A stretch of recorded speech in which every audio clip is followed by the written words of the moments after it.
Hello, my name is Nicholas Scalercio. Today I'm going to be doing the sheep brain dissection. Here's my little flashcard with the topics that I'm going to go over. Okay. So here is the sheep's brain. I started by removing the meninges, but I left a little bit so I could show you. It's this little bit of white thin layer. This covers the entire brain. This is called the meninges. I took it all off. Let's see here. The uppermost layer of brain tissue is called the cerebral cortex. It's mainly made of gray matter. This long line right here that goes from the front to the back of the brain is called the longitudinal fissure.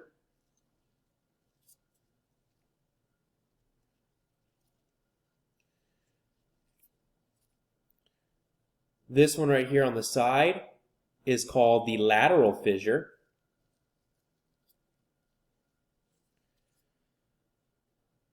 These ridges on the brain,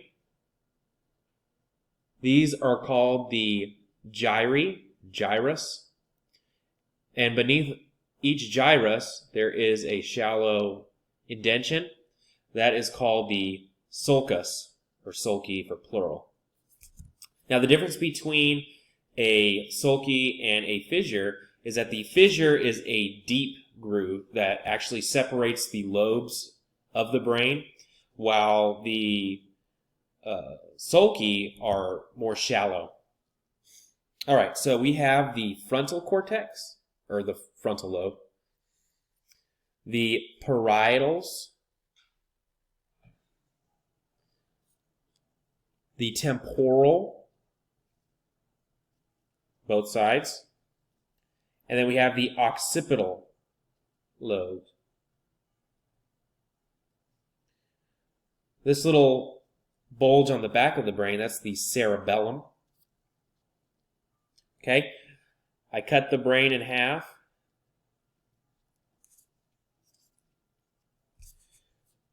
In here, this lighter portion is called the corpus callosum. Now, the corpus callosum spans both hemispheres, and it connects the left and right hemisphere together. We drop right down. This is the thalamus. Let's see, where is it? Thalamus. And then we have the hypothalamus.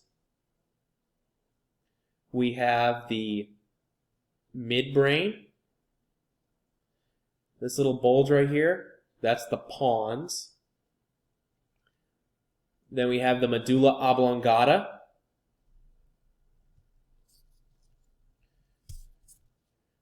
Here in the cerebellum, let's see if we can focus on that. These lighter portions in here, that is white matter. And it's called white matter because it's myelinated. That myelinated sheath is white, so that's why it looks white right here, and hence the name white matter. Okay? That is the completion of the sheep dissection. Thank you very much.